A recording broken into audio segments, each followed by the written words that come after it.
Hey folks, it's Matthew, your friendly neighborhood technician, making another repair video for you out of Boise, Idaho. And today we are looking at a year model 2000 Jeep Cherokee Sport Edition. This video will also cover the Jeep Grand Cherokee and other makes and models of early 2000s edition Jeep Cherokees with the inline 6. So today we are going to be removing the radiator. It's not too hard of a job. It's something you can definitely do on your own. So I'd like to show you how I do that here in my shop. Now, one of the things that I kind of want to point out about working on any vehicle, specifically in my shop, is speed is not my number one goal. I used to think back when I first started turning wrenches, first started in this career, I used to think that I wasn't a good mechanic if I couldn't get things done super fast. I've got to get it all done fast. Well, over time, I've come to learn that that is not the truth. A good mechanic knows how to get it done right and get it done right the first time. So you may see a few things in this video that some of you may go, you know what, you don't necessarily need to do that, but here's the catch. I do it because I know it allows me to get the job done right and get it done right the first time. I've also learned that sometimes when you take a little bit of extra time to remove something so that way you have time or you have the room to get in there and work, it actually saves you more time in the long run because you're not having to wrestle and fight stuff. So one of the first things you want to do before you start this job is to drain the radiator. And the radiator drain is going to be on the passenger side of your Jeep Cherokee, and you'll be able to get to it from the bottom. So just go underneath there with a pair of pliers and pull the little pitcock out and start draining your radiator. One of the things that I have done, because we need to get over here and we need to get in here to work, is I've removed the battery. Now, anytime I work on any vehicle, for the most part, I pretty much just remove the battery or at least disconnect the battery. It's a safety thing that they teach you in dealerships. If you're going to touch any car, have the hood open for a long period of time or anything, disconnect the battery so you don't run the battery down. But on this job, it won't hurt you to go ahead and just pull the battery out so that way you have the room you need so you can get in here and work without having to worry about busting up and beating up the battery. The other thing that I'm going to be removing out of the way is going to be the air filter housing. It's not a big deal to do it. You've got 1, 2, 3 13mm bolts, and by doing that you will gain some room so that you can get into this side of the radiator and you don't have to worry about, again, busting anything up. You've got all the room you need to get your hands down in there. You do not need to remove your water pump fan, and so when we get to that point, I'll show you why. That's not going to get in your way. The only thing you're going to need to remove is the cooling fan on front of the radiator here. The electronic cooling fan, you're going to want to get that out of the way. This vehicle does not have the fan shroud on it, but if your vehicle does have the fan shroud, then yes, you're going to want to get that out of the way. Now, if you're looking at this wondering, how in the world do I get the radiator out of there? This radiator bracket, that's what this is. This whole piece runs all the way to there where you see my finger at. This whole piece is the radiator bracket, and it will come out. It should come out fairly easily. So that's pretty much where we're going to start at, is getting that radiator bracket out. Okay, so hopefully I got good camera angles for you. As you guys know, it's just me, myself, and I doing this. I'm my own cameraman, so I appreciate... Oh, no! Anyways, I appreciate the patience you guys have with me. I am not like some of these other guys on YouTube where I have a bunch of money to spend on a production team or camera equipment. All my videos are pretty raw, upfront and real, non-edited. So anyways, yeah, I hope I got a good camera angle for you. Like I said,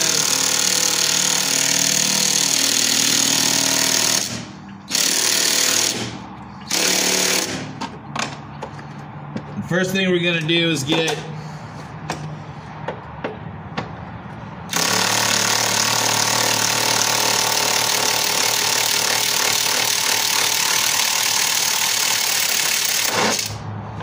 this housing out of the way. And And actually, it doesn't really want to.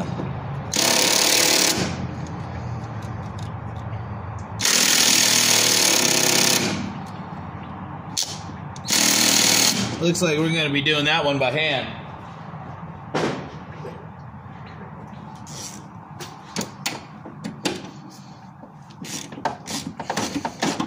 There we go. That little impact gun I have, that's supposed to put out 100 foot-pounds of torque. Not so sure it actually does that.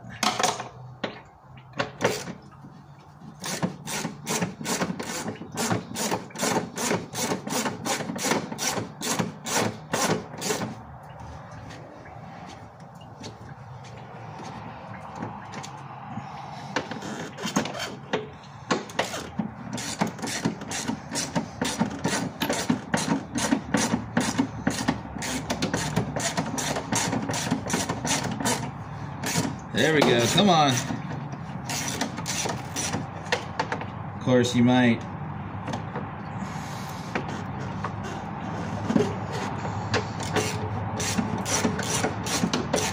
Now, this is a big part of auto mechanics. It's always unpredictable. For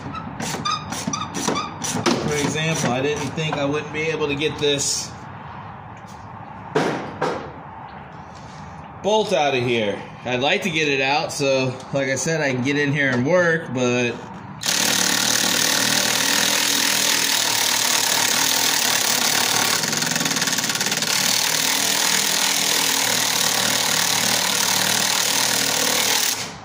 yeah, that's just gonna spin, spin, spin.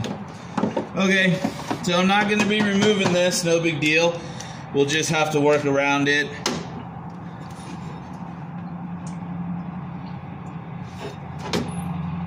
In the meantime, it could be a good place to hold our tools. Okay, so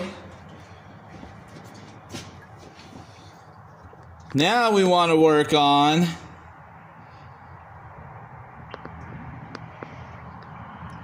getting our bracket out, all right?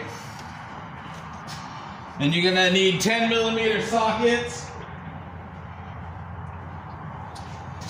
And you're going to need a T30 Torx bit. The T30 Torx bit is going to be what you use to get these out on both sides. You're going to have 4 of those.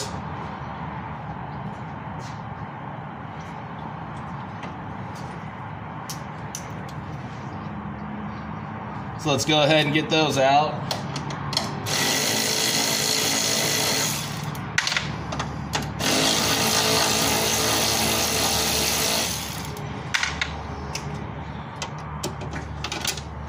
I've already got these out. Okay. And then you're going to have 1, 2, 3, 4, 5, 6, 7, 8 nuts and bolts that you're going to want to get out across the top here.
Almost time for a new battery on this.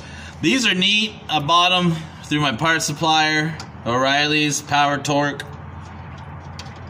I like them a lot.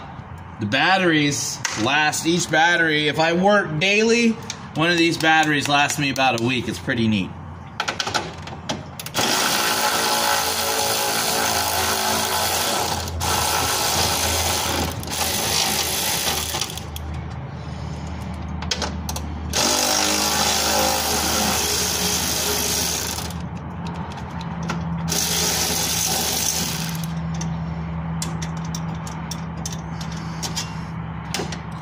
Alright, and then just go ahead and double check. And again, 1, 2, 3, 4, 5, 6, 7, 8 nuts and bolts, and then you can just take that out and remove that.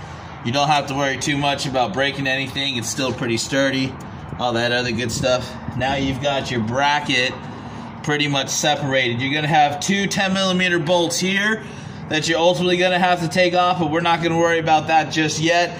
We're going to go ahead and work on getting our electronic fan out and getting some of our hoses out of the way.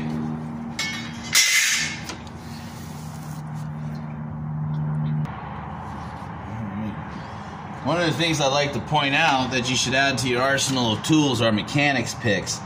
Even if you're just an amateur person that just works on your own car or what have you, they're cheap. You can buy them at Harbor Freight. You can buy them at your O'Reilly's Auto Parts store, any place like that, for as cheap as $5 to $10 for a set.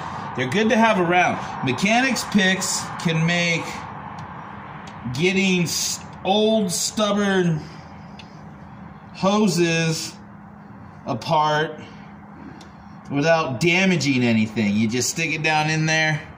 Hopefully you can see from there, like so. And you just, once you get your mechanics pick down in there, just kind of work it around.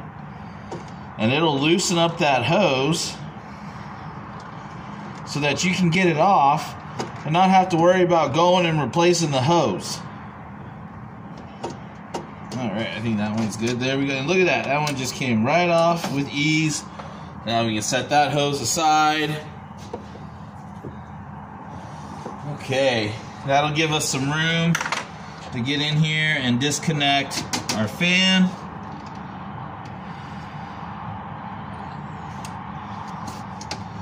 Fan is disconnected. We'll set that connector kind of down to the side so it doesn't get damaged. Now let's look and see what we need to do to get our electronic fan out. You're gonna have a 10mm on this side, and this should be a 10mm on this side, but it looks like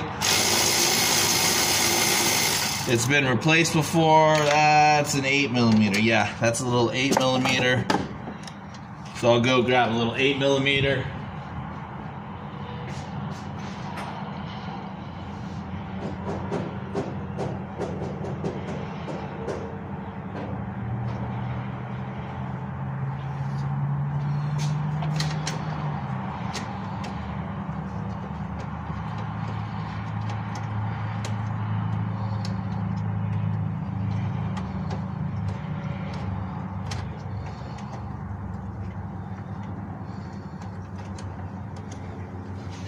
Come on now. It's being stubborn. Okay, so we got that out, and at that point, your electronic fan should just lift out. Be a little gentle with it so you don't have to fight it too much, and you're good to go. It's a pretty good fan. It was just double checking, making sure that fan was good. Got my pile of parts over there. Okay, let's see what we got next. Now we can get down in here, and on the Jeep Cherokee with the inline 6 for this radiator, you're going to have your transmission cooler lines are going to be on your driver's side. They're going to be down in here. So now we can get down in there and we can do that. Before you can get to your bottom one though, you're going to need to remove your lower radiator hose down over there. Let me see if I can get you some better shots here. So here, I'll show you. Okay, so here, as you can see down in there, those are your transmission cooler lines. For the top one, you're just gonna need a wrench. For the bottom one, you are going to need a quick disconnect tool, and I'll show you what that tool is going to be. But first, go ahead and get your radiator hose out of the way so you can have the room that you need to work.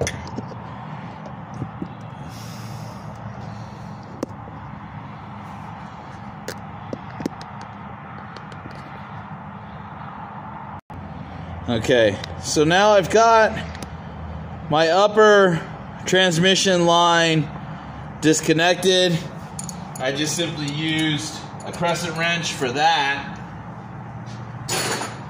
So now, once you've done that, you may find it difficult to get down in here because of where the frame's at and everything, and get that bottom transmission cooler line disconnected. So at that point, go ahead and move forward with getting your radiator out. So we'll go ahead and we'll finish taking off this upper radiator connector bracket.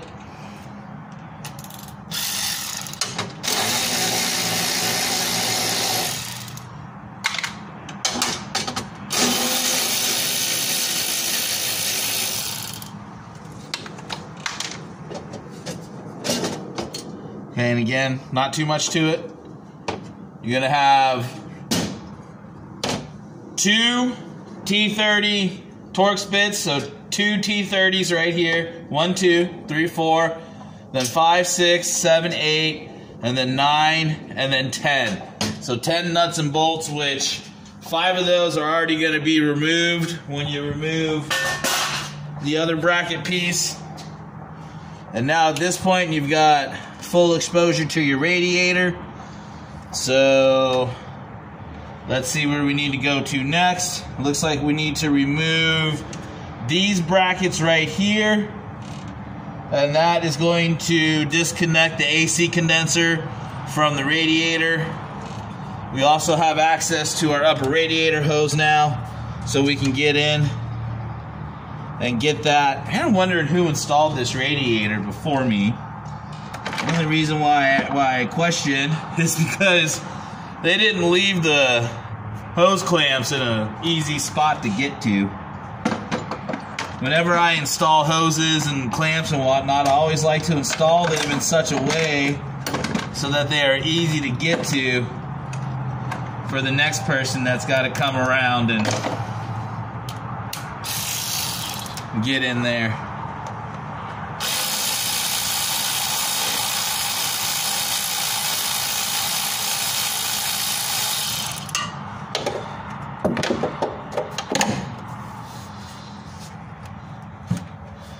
Alright, I also like to bend hoses back and up.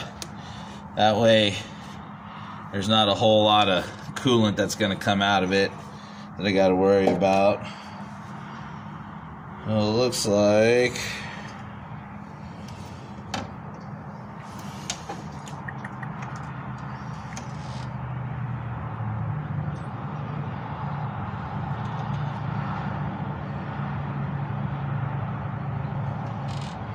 I just want to uninstall this all together, starting right here. So we've got 8mm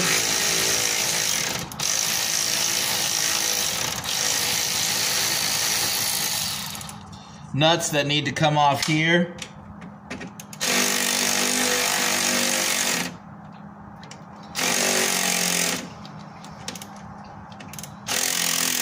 And it's time for a battery change. I'll be right back, guys. And I'm back. All right, so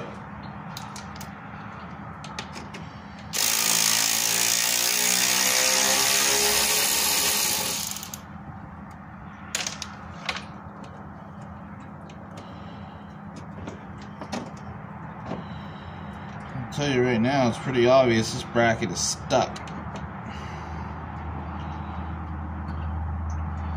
Another thing, that doesn't look like a bracket that would come with the new radiator, so we'll double check that before we toss this radiator out. We'll see if the new radiator comes with those new brackets, but you got to take this apart to separate the condenser, your AC condenser, from the radiator. This has got to come off.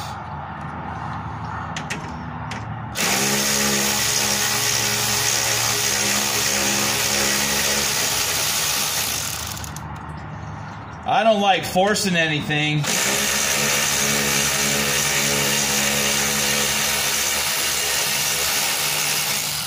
So it's very possible these are just stuck on there. They don't just want to come off, and that's fine. We're going to figure that out here in just a minute.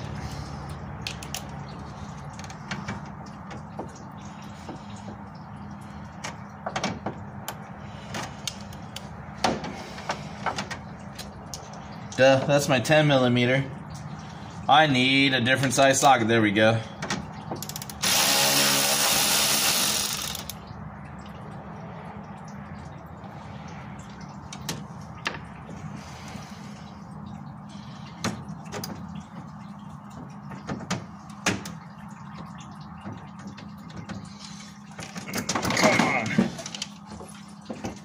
Alright, got you separated from there. I just need to get you separated from there. Come on, buddy. There we go.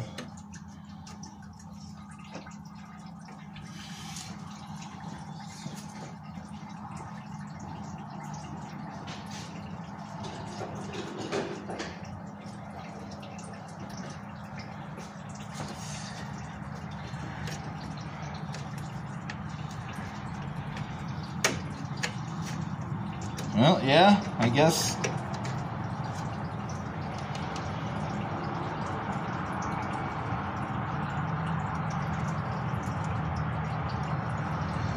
I'm going to go ahead and just remove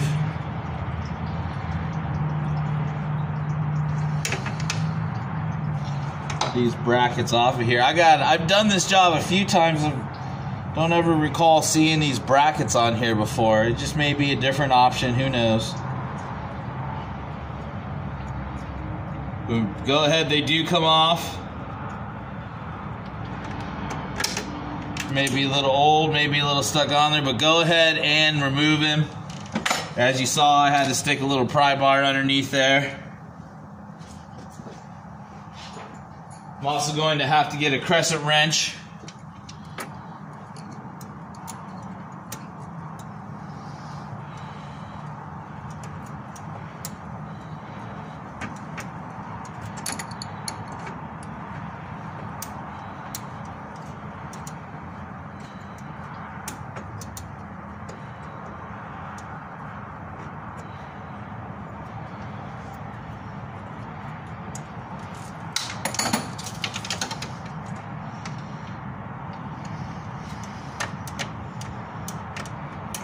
Come on.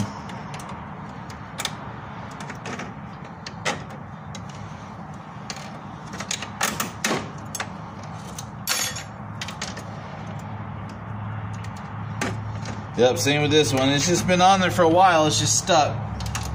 Okay, so now that we've got that done, okay, you can go ahead and pull your radiator out. Now this is the part where it's going to get just a little tricky, okay? Because we still need to get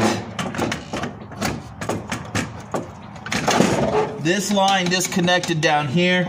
But once you get into this job and you start taking it apart, you'll see what I mean by you're going to have to lift the radiator up about this much so you can get your tool down in there. You're going to need a quick disconnect tool to take that apart. Let me see if I can get you a good shot of that. Okay, that connection right there, you'll need a quick disconnect tool. So let's go find the right quick disconnect tool and get that apart. Okay. So I was able to get that quick disconnected using a blue 1/2-inch quick disconnect tool. Looks much like this. You can pick this up for 10, 20 bucks. O'Reilly's, Harbor Freight, all that other good stuff. So now that I got that disconnected, I believe we are ready to slide our radiator out. Nothing else is connected. We are good to go, and there you go. There's removal of the radiator. Now, if you've already got your new radiator good, remember to check see if it comes with new top brackets for your condenser. Make sure it's got this fitting here as well. And if not, then you're going to want to save this. You're going to want to save your top brackets, and you're going to want to transfer all that over. So now we're good to go. And once our new radiator comes in, which will be first thing tomorrow morning for us, we can go ahead and get that reinstalled, and life is good. So there you go, folks. That is how you remove your radiator. Everything you just did, do it in reverse, and you should be able to install it with no issues and problems. Remember, you're going to need a T30 Torx bit. You're going to need a 10 millimeter. You're going to want a 12 and 11 millimeter, and possibly a 13. As you saw, I was able to get it out without having to remove my air filter housing, which is something that I did want to do. But I did go ahead and remove the top of it, and I ended up using this as a holder for my tools. So it kept everything nice and organized for me, and we're good to go. So, all right, folks. Well, I'm going to go ahead and end this video. I really appreciate everybody that supports me and watches my channels. Thanks to all my subscribers. Invite your friends, invite your families to subscribe. That would be awesome. If you have any questions about this job, how to install your radiator, if you've come across something that's got you stumped, shoot me a comment in the messages, or shoot me a message in the comment section, and I'll give you my email address. My email address is highgrooveauto30@gmail.com.